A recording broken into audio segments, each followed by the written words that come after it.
Hi everyone, my name is Noelle. I use she, her pronouns. I am an East Asian woman with longish dark brown hair with highlights pulled into a ponytail, and I'm wearing a green top, black pants, and black flats.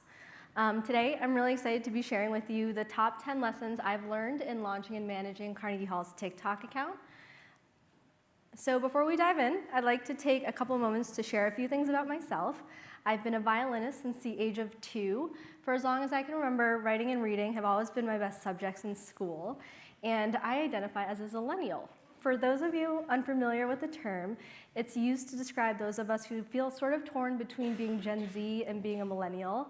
And for context, it meant my high school days were full of things like taking photo booth pictures with my friends, like this one, downloading music off of LimeWire, and of course, watching a lot of YouTube videos, which hasn't changed. That sets the stage for one day during my sophomore year of high school when I was scrolling YouTube and came across this video. For context, it shows a member of the Berlin Philharmonic horn section having some fun with his dog.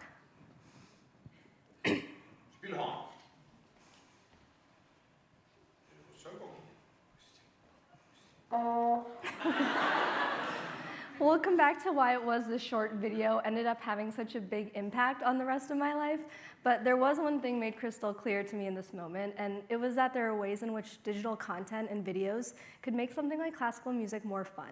I didn't know exactly how, but I knew it's what I wanted to do with my career. It's what's brought me to Carnegie Hall and heavily informed our approach to launching and managing our TikTok account. So with that, let's dive in. Lesson number 1. You're not Duolingo, and that's a good thing. If you are responsible for your brand's social media channels, you've likely heard one of 2 things. The first being, TikTok just isn't really for our brand.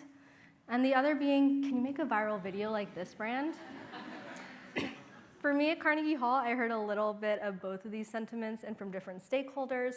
While the first perspective really gets into the question of whether who you are as an organization can be at odds with something like a social media platform, the second focuses on the virality of certain content on TikTok and how certain brands have used that viral content to define who they are on the platform. What they both center around is the question of brand identity and what exactly that looks like for your organization on TikTok. Because the fact is, we're not like many of the viral brands on TikTok, and I see this as a good thing. We can learn a lot from them, but we have the privilege of selling something more than a product. As cultural institutions and performing arts institutions, we're communicating histories, cultures, works of art, the passion of our staff and volunteers, and often complex, multi-layered subject matters. And while it can be a little more challenging, I think it's a really exciting opportunity. So, where do you start when it comes to better understanding how your brand can authentically show up on TikTok? Brings us to lesson number 2, which might sound familiar after Babatunde's presentation, which is that adapting your brand standards doesn't have to mean lowering them. Ahead of our launch, we thought a lot about the question of how we might be able to adapt Carnegie Hall's tone and voice without compromising on things like our standards to showcase a different facet of who we were as an organization. Because we knew that how we wanted to be showing up on TikTok was going to look different than it did on our other platforms. So we went about this in a couple tangible ways. The first thing we did was streamline our review process. We knew that a multi-day long process that required sign-off from various stakeholders across different departments wasn't going to work or align with the fast and reactive, fast-paced content that is required on TikTok. So we focused on getting buy-in on a streamlined version of this process, which just gave us some of that flexibility and turnaround time. And while this doesn't sound like a big deal, it was a very big step for us at Carnegie Hall. Thank you. The second thing we did was streamline our editorial review process. We knew we wanted some more flexibility, again, when it came to our copywriting on TikTok. So we actually formalized a less formal approach to our editorial standards, which had specifics like using emojis in place of punctuation, which we did literally write out, and occasionally abbreviating things like repertoire when there were character limitations. But we made sure that everything we sort of wrote out was consistent with what's most important to Carnegie Hall's tone and voice. And finally, figuring out your brand's tone and voice is going to take trial and error because everyone's idea of what's just right is going to be a little different. So this is a video that was left on the cutting room floor ahead of our launch. It's a stitch we made with the Empire State Building, which is a very popular account on TikTok that was ultimately deemed a little too sassy for our brand voice. So now it's seeing the light of day. It's never been my thing, not into it, so not approved by me.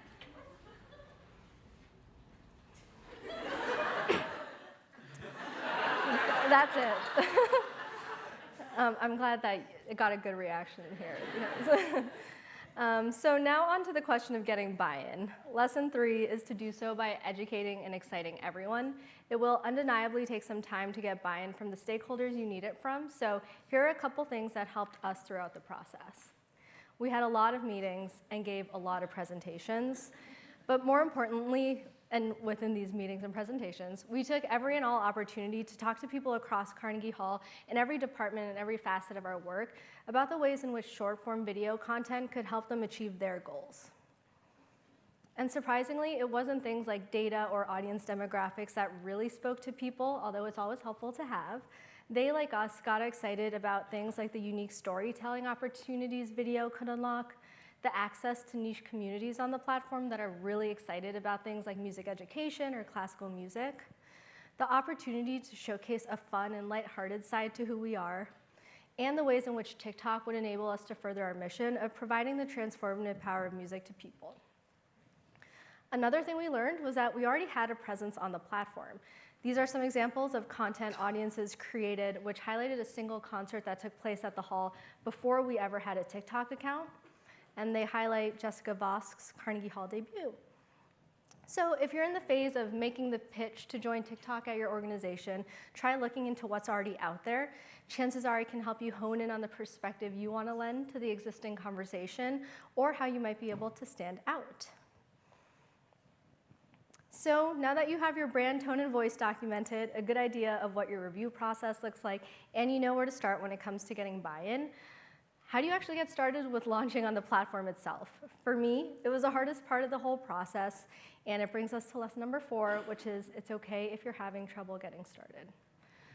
Some of the internet's favorite accounts seem random and chaotic, but more often than not, there's a lot of thought that's gone into that 6-second long one-shot video.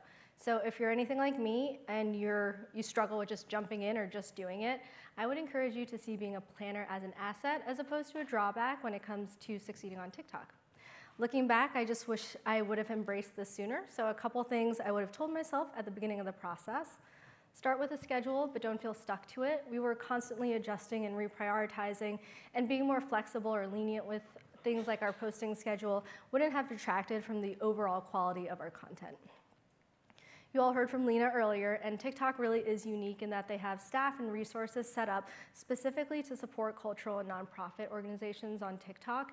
And they also just helped me to understand how eager audiences were to hear from Carnegie Hall on TikTok, which, as you can imagine, was an amazing confidence boost. And start with somewhere comfortable. Before we actually ever launched our TikTok account, we focused on creating short-form videos specifically for Instagram Reels, which allowed us to both get our feet wet and also see whether our audiences wanted to see this type of content from us. Spoiler alert, this led to some of our top-performing posts of all time on Instagram. And don't let perfect be the enemy of perfectly good enough. As creatives, we always want to put out the best version of our work, but there's no such thing as perfect, so don't let it stop you, this idea of perfection, stop you from experimenting or trying out new things. At Carnegie Hall, we are fortunate to have an incredible social media team of 3. But we did set out on our TikTok journey as sort of a test or a pilot, so I was the only team member that really shifted a lot of my work over to short-form video production. For us, this made sense instead of having to adjust everyone's bandwidth, which, as we all know, is a very limited resource. So that would have meant taking away from a lot of projects and other responsibilities that we just weren't able to at the time. Shout out to the team, Alyssa and Danielle.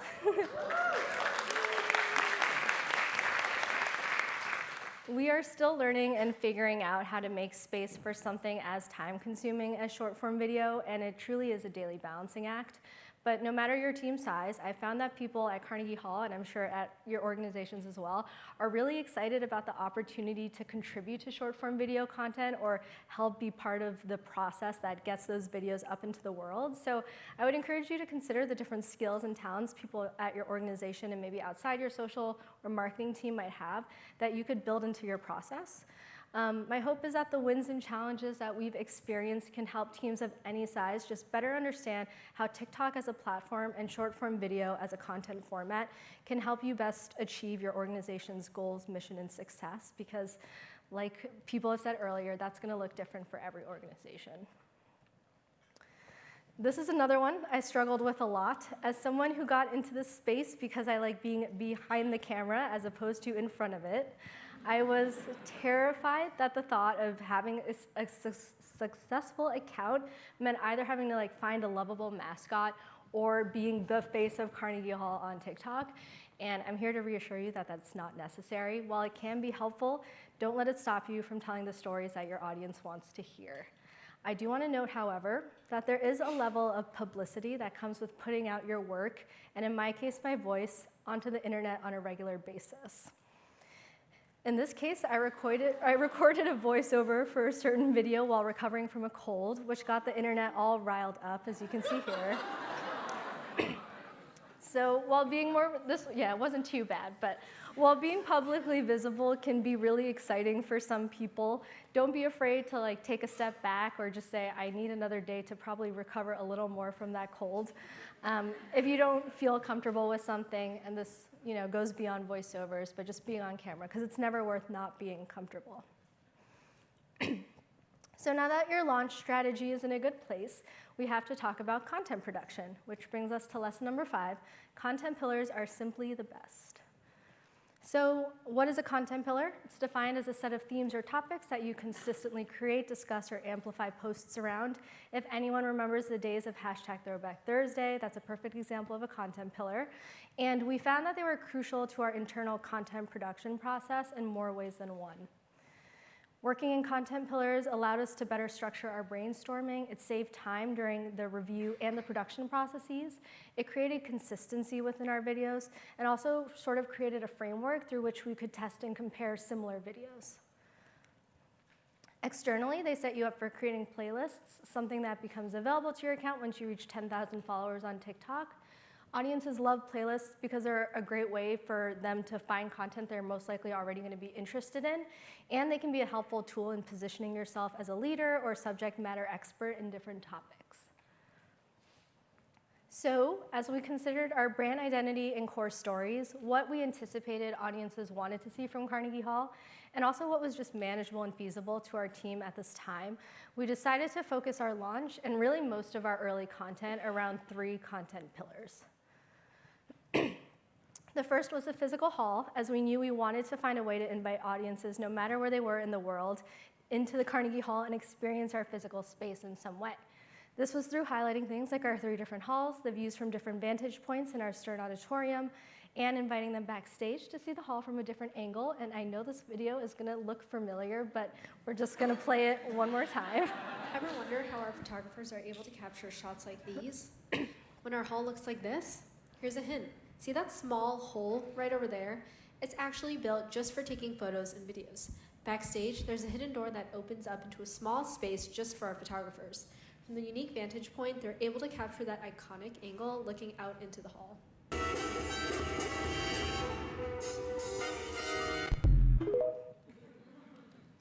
The second content pillar we focused on was Carnegie Hall's history.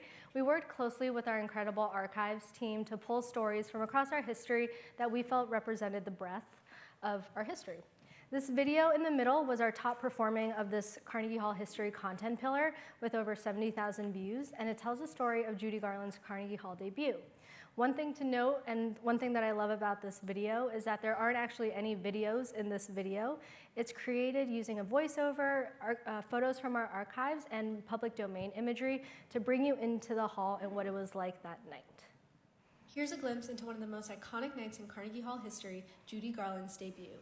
Garland had been in show business for nearly her entire life when she finally made her debut in 1961 at the age of 38. The star-studded sold-out house included Marilyn Monroe, Richard Burton, Debbie Reynolds, Carol Channing, Julie Andrews, and Myrna Loy, just to name a few. Garland's legendary program featured some of her signature songs like Over the Rainbow, The Man That Got Away, and Zing Went the Strings of My Heart. Toward the end of the program, she brought out her 3 children, Liza Minnelli and Lorna and Joey Luft. Years later, Lorna Luft would ask Garland's music director, Mort Lindsay, about that night. He told her that there was something about the space, the acoustics of Carnegie Hall, and the history that made it seem different. But more than that, it was the love from the audience. He recalled that from the moment he got onto the podium to start the overture, it felt like all the stars had just lined up. The performance was recorded live and released as Judy at Carnegie Hall a few months after the concert. It spent 73 weeks on the Billboard charts and won 5 Grammy Awards, including Album of the Year, making Garland the first ever woman to win that accolade. Thank you. And the final content pillar we focused on was highlighting Carnegie Hall Plus, an on-demand subscription channel that features performances from around the world, though notably not at Carnegie Hall. So our goal was to demonstrate the range of these performances, artists, venues, all those things represented through various clips that pulled from those full performances available on the channel. This one of our top performers, features Yuja Wang performing Gershwin's Rhapsody in Blue.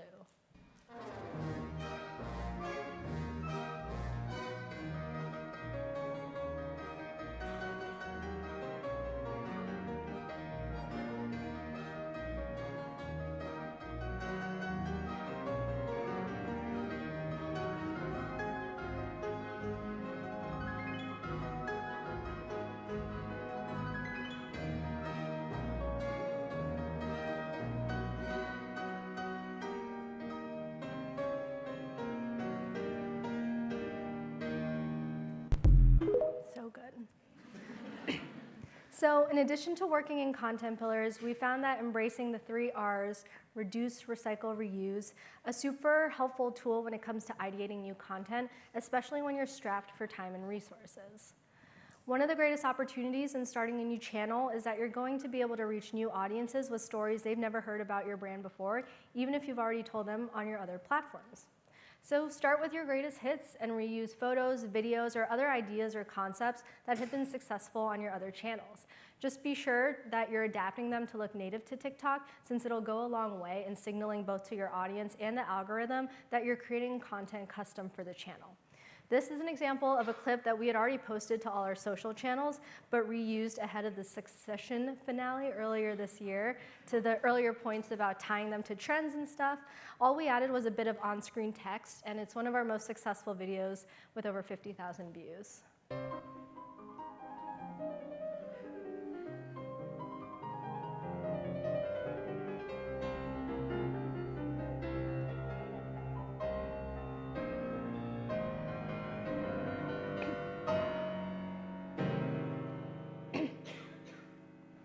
Someone on TikTok actually pointed out that this is technically interpolation and not sampling,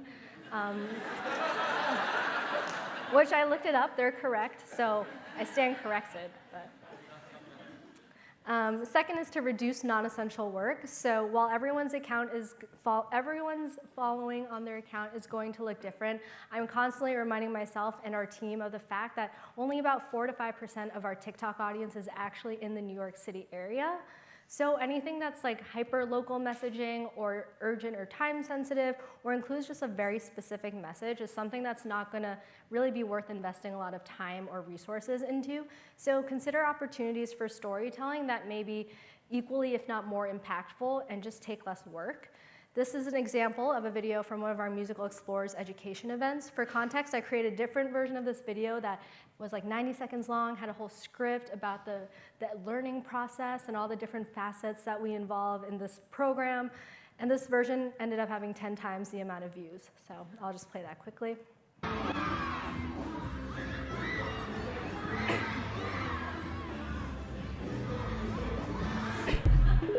That's it.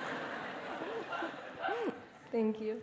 And finally, recycle content that you've already created or have access to. Components of other digital content or stories just from around your organization are all great places to find inspiration. We've pulled from things like our FAQs on our website or tour guide outlines, which all sort of provide questions that your audience probably has top of mind. I'm also a huge fan of utilizing our articles or any long-form written content you might have access to as inspiration for scripts.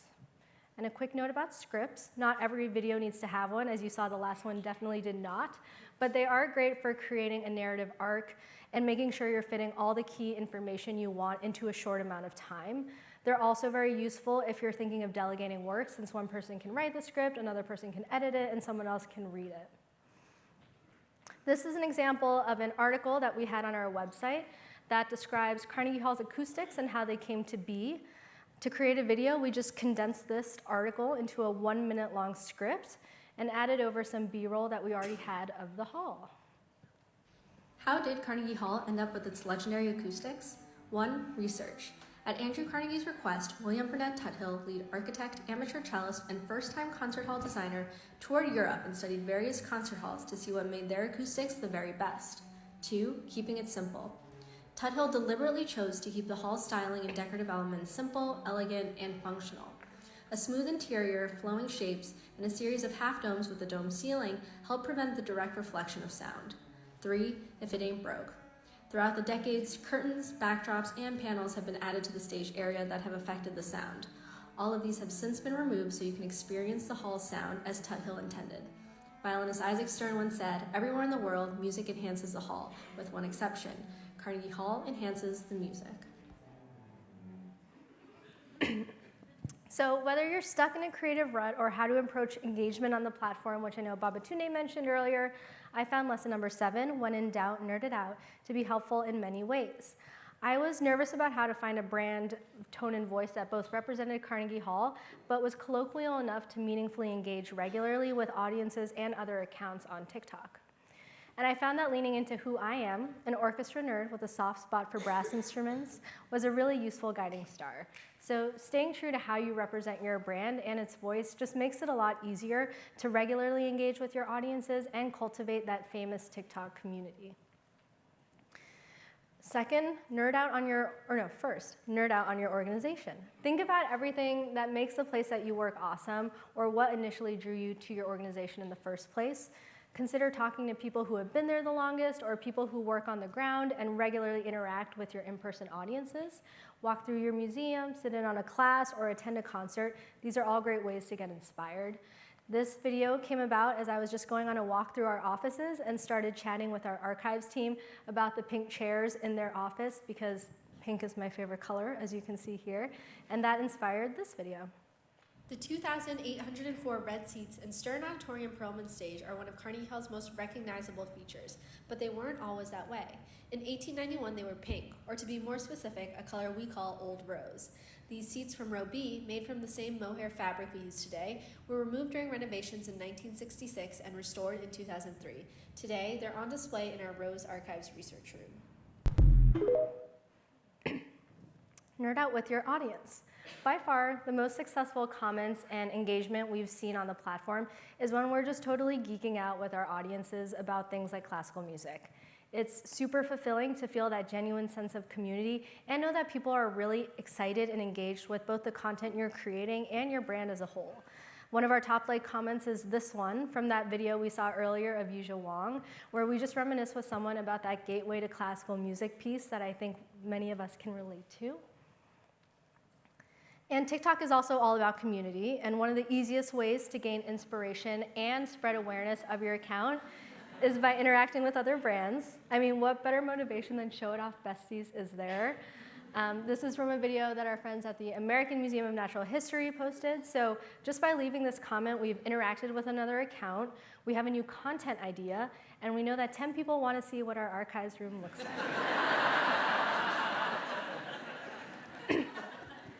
So diving into some of the more technical sides of content production, lesson number 8 is to embrace your phone. One of the best parts about TikTok and short-form video content is that people generally prefer content that was clearly shot from a phone and not super, super highly produced.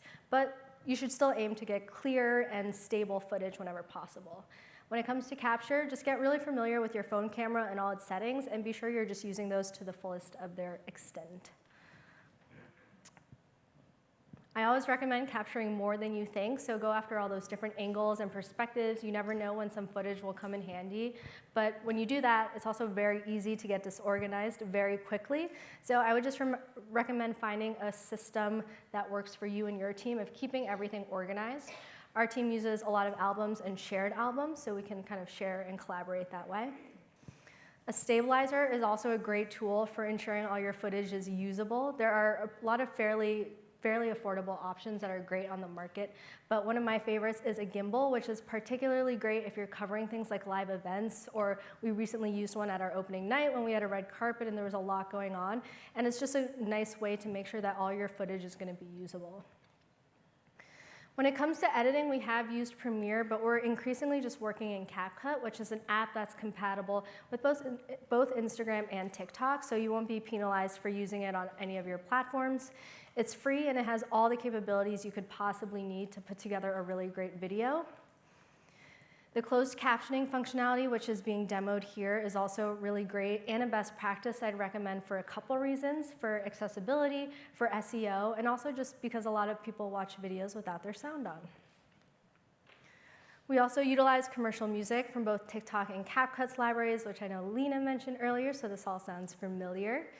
And whenever we post our own music from our performances or recordings, even though it's always fully licensed, we stick to using 1 minute or less of audio, which seems to make it so that we never have any of those weird automatic audio flagging issues, or like when your video mysteriously gets like 20 plays, even though it's like a really cool clip. Just use under 1 minute and that should take care of that. There are just a couple more tools that we found essential to saving time, and lesson 9 is that I would have just told myself it's worth looking into them from the start. We do our scheduling and planning in a simple Google Sheet calendar, which looks like this, and I have to give full credit to the Carnegie Museum for this. They presented something almost identical at last year's boot camp, so I totally just replicated that. We do our scheduling in Later, which is also the tool we use to schedule on Instagram. It just makes it easy to coordinate short-form video posting across the two platforms and sends you a really useful push notification. So if you really want to get something up over the weekend or not during office hours, it makes it so that you can like mindlessly do that really easily. As far as analytics, there really is everything you need on TikTok in the platform. But we also use Iconosquare, which is just our general social analytics platform of choice across the board. It makes it really easy to compare analytics from Instagram Reels and TikTok, especially if you're posting the same video. And when it comes to individual video performance data, Iconosquare has everything that TikTok does. So, a quick tools recap: TikTok's in-app analytics and editing work great, but we love CapCut for editing, Google Sheets for planning, Later for scheduling, and Iconosquare for analytics.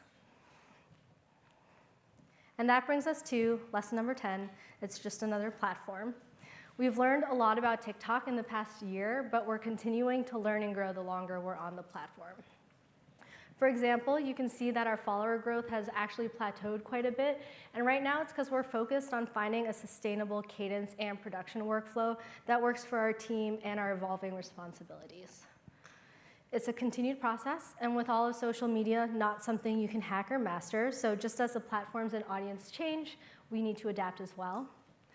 Flexibility and adaptability, both for your strategy and your sanity, is key.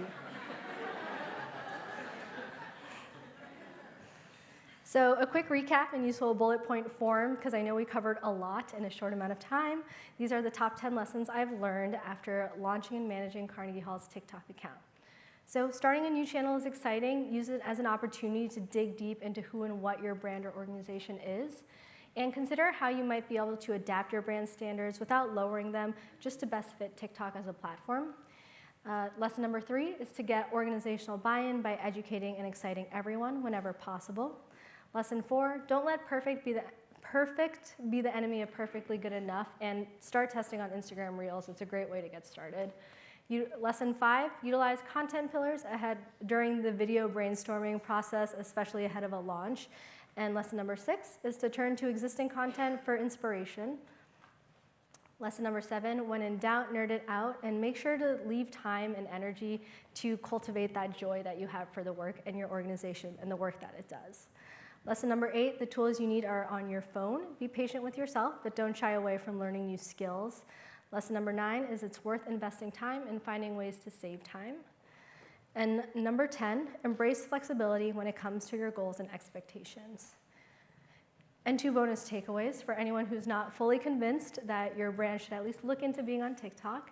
TikTok is the best social platform for achieving your brand awareness goals without a budget. We have yet to spend a single penny on TikTok, but the sort of dedicated audience we've been able to form there is just so exciting and unlike any of the other platforms we're on. And that brings us to the second point, which is that the audience is truly special and unlike those on other platforms. So before we wrap, I want to revisit this video and leave you all with some reminders I hope you'll carry with you no matter where you are in your short form video journey. Though they might not be your ticket buyers, your digital audience might very well be your most dedicated fans.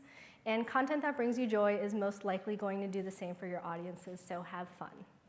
On a more personal note, I like to think that this video went ahead with manifesting a couple other things in my life. Last year, I got married to a horn player. And though we don't have a dog, we have 2 cats. Cat pictures. This is Ernie and Lilah.